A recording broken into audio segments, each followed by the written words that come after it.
Hello. अभी तक हम लोग पढ़े अलंकार। अलंकार के 2 भेद, शब्दालंकार, अर्थालंकार और शब्दालंकार के 3 भेद पढ़े हम लोग। अनुप्रास अलंकार, यमक अलंकार, श्लेष अलंकार और अर्थालंकार की परिभाषा पढ़े। उसके बाद हम लोग अर्थालंकार के 5 भेद पढ़े।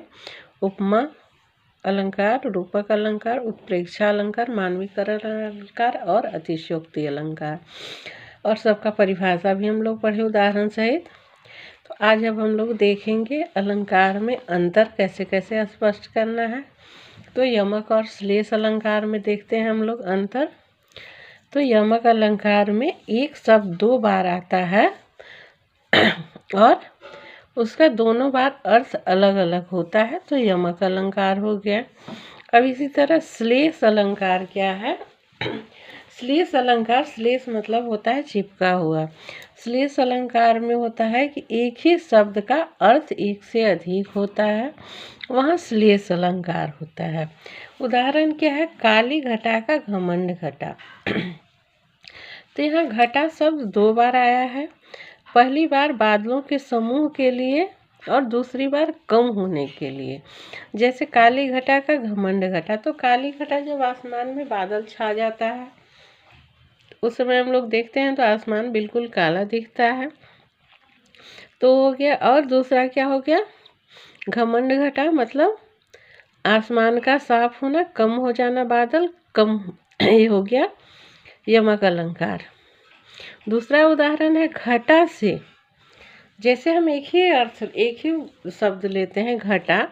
घटा से अंधेरा छा जाना है, और यहाँ घटा के 2 अर्थ हो गए, बादलों का समूह तथा कम होना। तो अब यहाँ क्या हो गया? श्लेष अलंकार। अब एक ही शब्द के 2 अर्थ निकल गए यहाँ पे। अब हम लोग देखते हैं उपमा अलंकार तथा उत्प्रेक्षा अलंकार में अंतर।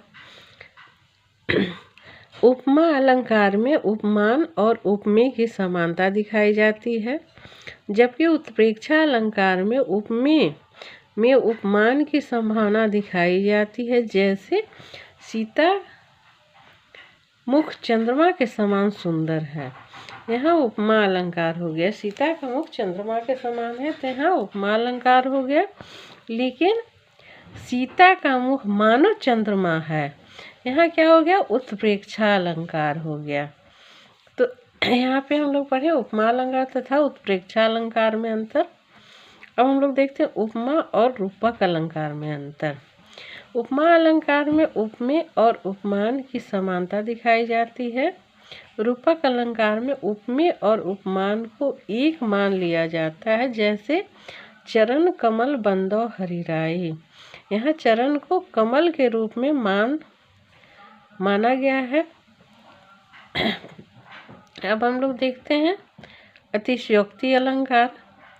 तो हम लोग पहले पढ़ चुके हैं अतिशयोक्ति अलंकार क्या है? किसी गुण या स्थिति का बढ़ा चढ़ाकर वर्णन किया जाता है, वहाँ अतिशयोक्ति अलंकार होता है। जैसे हनुमत की पूंछ में लग न पाई आग, लंका सगरी जल गई, गए निशाचर भाग। यहाँ पूंछ में आग लगने से पहले ही लंका का जलना अतिशयोक्ति अलंकार है। थैंक यू, धन्यवाद।